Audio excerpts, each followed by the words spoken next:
বন্ধুসকল আপোনালোক সকলোকে অসমীয়া নৱবৰ্ষ তথা ৰঙালী বিহুৰ শুভেচ্ছা জনাই মোৰ এই ইউটিউবত আজি প্ৰথম ভিডিঅ' এটি আপলোড কৰিছোঁ।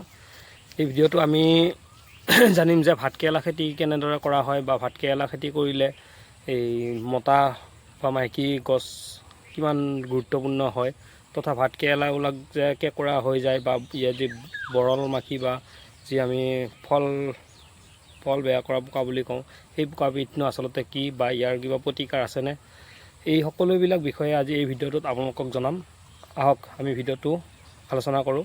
ফাগুন মাহৰ প্ৰায় 15 দিনমান যোৱাৰ পিছতেই মই এনেকৈ ইয়াতে গাঁত খান্দি ভাতকেৰেলাৰ যি মূৰা থাকে এই মূৰাবিলাক পুতি দিছিলোঁ। আৰু এতিয়া বহাগৰ আজি 7-8 তাৰিখ মানে চাওক এই ভাতকেৰেলাবোৰ কিদৰে লাগিবলৈ আৰম্ভ কৰিছে। এতিয়া মাথো ই চাং পাইছেগৈহে, ফল দিবলৈ আৰম্ভ কৰিছে।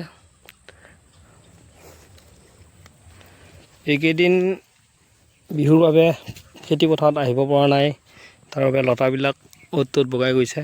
আকৌ এইবিলাক ভালকৈ উঠাই দিব লাগিব। বন্ধু বান্ধৱীসকল, মই ভিডিঅ'ৰ মূল বিষয়লৈ আহিছোঁ। ভাতকেৰেলা খেতিত আমি দেখিবলৈ পাওঁ যে যি শুৱে বিন্ধা পোক বা বৰল পোকে আমাৰ খেতিডৰা নষ্ট কৰি পেলায়।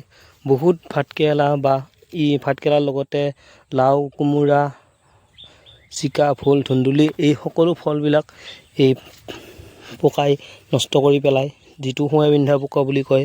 এয়া দেখিবলৈ পাইছে, ইমান ধুনীয়া ভাতকেৰেলাটো ইয়াতে বিন্ধি নষ্ট কৰি দিছে। কেতিয়াবা ভাতকেৰেলাবিলাক বহুত কেঁকোৰা আকাৰৰ হৈ যায়। সৰুতে যদি ভাতকেৰেলাবিলাক কুটি দিয়ে এনেকৈ কেঁকুৰীয়া হৈ যায়। এইটোও কুটিছে।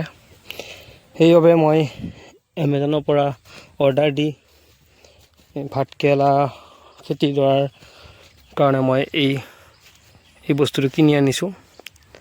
আৰু ভালকৈ লক্ষ্য কৰিলে আপোনালোকে দেখা পাব, মই প্ৰায় ভিডিঅ'টো বনোৱাৰ 1 মিনিটমান আগত এই বস্তুকেইটা লগাইছোঁ। এটা সেইটো দেখিছে, এটা এইটো দেখিছে, আৰু এটা ঔটো আগত আছে। চাওকচোন বস্তুটো কিমান কামত দিয়ে। ইয়াতে দেখিবলৈ পাৰিছে এইটো পোকা আহিছে। এই পোকাকেইটা এই ফুটাটোৰে সোমাই গৈ ইয়াতে এখন বিস্কুট আছে। সেই বিস্কুটটোত সিহঁতৰ আকৰ্ষণৰ কাৰণে কিবা এটা চেন দিয়া থাকে, যাৰ বাবে পোকাবিলাক ইয়াতে আহি ইয়াতে সোমাই যায়। যাই পেলাই এই তলত এইবোৰ পানী দিয়া আছে, পানীত পৰি পোকাটো মৰিব লগা হয়, যাৰ ফলত আমাৰ খেতিডৰা বৰ সুন্দৰকৈ বাচি যায়। দেখিবলৈ পাৰিছে মই ভাতকেৰেলা কিমান উন্নত জাতৰ লগাইছোঁ। এতিয়া গুৰিৰ পৰা ফল আহিবলৈ আৰম্ভ কৰিছে। সেয়া দেখিছে, আজি এজোপাত দেখিলোঁ এনেকৈ মাটিতে লাগি আছে, বৰ ভাল লাগিছে। যিহেতু এই খেতিডৰাৰ কাৰণে বহুতখিনি বাঁহ কিনি ল'ব লগা হৈছে,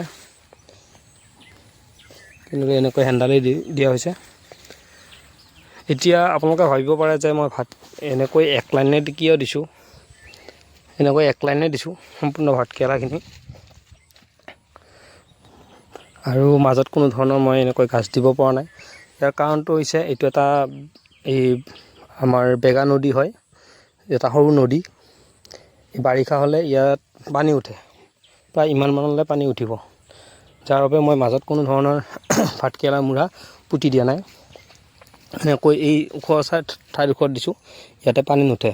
আপোনালোকেও যদি এই খেতি কৰে তেতিয়াহ'লে পানী নোহোৱা জেগাত কৰিবলৈ চেষ্টা কৰিব। এয়া দেখিবলৈ পাইছে, এইটো ভাতকেৰেলা সম্পূৰ্ণ বেয়া কৰি দিছে, যি বুৰল পোক বুলি কয়। ₹15 received on PhonePe. বুৰল পোক বুলি কয়। এইবিলাক চাওকচোন কি সুন্দৰকৈ ভাতকেৰেলা লাগি আছে। আৰু এইটো পোকা চাওক, এই ফলটো দেখিছেনে আপুনি? এইটোৱে হৈছে ফল মাখি বা বুৰল পোক। সিহঁতে ইয়াতে শু বিন্ধি পেলাই কণী বা পোৱালি জগাই পেলাই আমাৰ ফলটো নষ্ট কৰি পেলায়। এতিয়ালৈকে প্ৰায় যিমানখিনি ফল ওলাইছে প্ৰায়ভাগ বেয়াই হৈছে। সেইবাবে মই এই বস্তুটো আনিছোঁ। দেখিবলৈ পাৰিছে এই পোকাবিলাক ইয়াতে পৰিছে আহি, হয়তো আপোনালোকক এই ভিডিঅ'টোতে মই লাইভ প্ৰমাণ দেখুৱাম যে এই বোকা ভিতৰত সোমাই মৃত্যুবৰণ কৰি থকা। বন্ধু বান্ধৱীসকল, এই ভিডিঅ'টোৰ আন এটা মূল বিষয় হৈছে যে ভাতকেৰেলা খেতিৰ মতা গছ কিমান গুৰুত্বপূৰ্ণ। এইজোপা একজোপা মতা গছ হয়। এই মতা গছজোপাত ফল কেতিয়াও নালাগে। ইয়াত এনেকৈ ফুল ফুলে আৰু এই ফুলবোৰৰ পৰা পোক পৰুৱা বা বায়ুৰ দ্বাৰা ইয়াৰ ৰেণুবোৰ মাইকী ফুললৈ গুচি যায় আৰু মাইকী ফুলবিলাক তাৰমানে মৰি নাযায়। তাতে ফলটো তাৰমানে হ'বই 100% এইটো ছাকচেছ হয়। কিন্তু যদি এই মতা ফুলবিলাক নাথাকে তেতিয়াহ'লে ভাতকেৰেলা খেতিত ইমান সুফল পোৱা নাযায়। বহুত গাছডাল বগাই বগাই বুঢ়া হ'ব লাগিব, তেতিয়াহে ফল লাগিবলৈ আৰম্ভ কৰে। কিন্তু এই মতা গছ থাকিলে সৰুৰ পৰাই দেখিছে আপোনালোকে মোৰ মাটিৰ পৰা যেনেকৈ লাগিবলৈ আৰম্ভ কৰিছে, ঠিক তেনেদৰে আপোনালোকৰো লাগিব। সেয়েহে আপোনালোকে যদি পাৰে ভাতকেৰেলা খেতি কৰিলে মতা ফুল এজোপা হ'লেও লগাই ল'ব।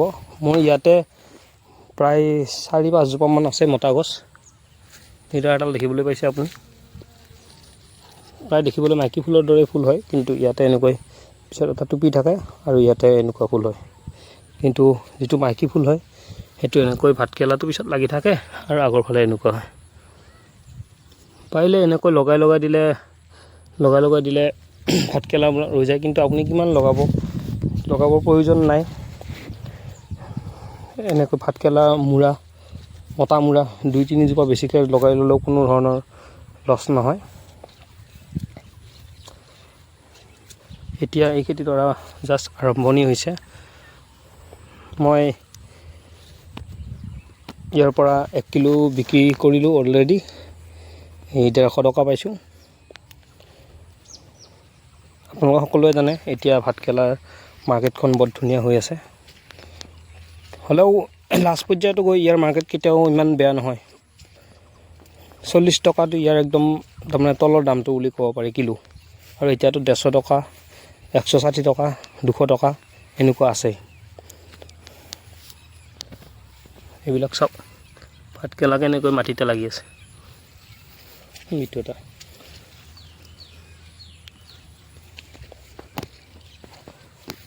বন্ধু বান্ধৱীসকল, আজিলৈ ইমানেই আছিল। আশা কৰোঁ আপোনালোক সকলোৱে মোৰ ভিডিঅ'টোত সহায় জনাব। আৰু মই এটা কথা দেখুৱাম বুলি কৈছিলোঁ যে এই পোকাবোৰ সোমাই যায় নে নাযায় বা মৃত্যুবৰণ কৰি থকা বুলি।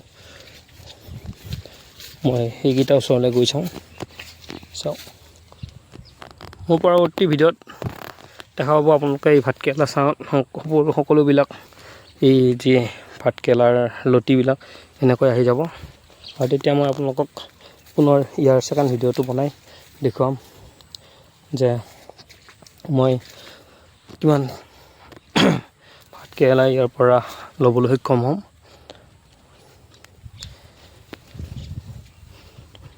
আপোনালোকে কৰিবচোন, এই খেতিডৰা বহুত উন্নত মানৰ খেতি হয়।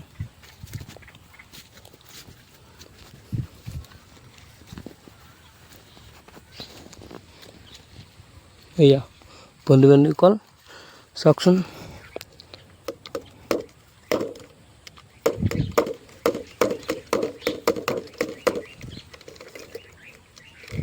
ইয়াতে অলৰেডি 3টা বোকা সোমাইছিল।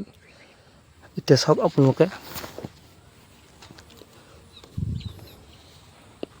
এইটো দেখিবলৈ পাইছে, সৰুটো এটা দেখিবলৈ পাইছে।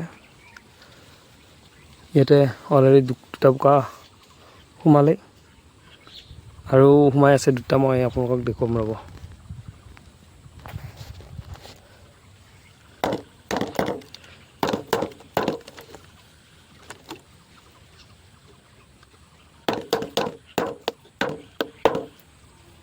দেখিছে এনেকৈ পোকাবিলাক পৰি পৰি ইয়াতে মৰি থাকিব, যাৰ বাবে আমাৰ ভাতকেৰেলা খেতিডৰা সুন্দৰকৈ দীৰ্ঘম্যাদী তথা ভাতকেৰেলা বেছিকৈ পোৱা যাব। আজিলৈ ভিডিঅ'টো ইমানেই আছিল। আপোনালোক সকলোকে পুনৰবাৰ আমাৰ অসমীয়া নৱবৰ্ষৰ হিয়া ভৰা শুভেচ্ছা তথা মৰম জনাই মোৰ ভিডিঅ'টো সামৰণি মাৰিলোঁ। আশা কৰোঁ মোৰ চেনেলটো আপোনালোকে ছাবস্ক্ৰাইব কৰি মোক ইউটিউবৰ যি পেজখন আগবাঢ়ি যাবলৈ সহায় কৰিব। আগলৈ আৰু ভাল ভাল ভিডিঅ' বনাই আপোনালোকৰ মাজলৈ আহি থাকিম। আজিলৈ বিদায়।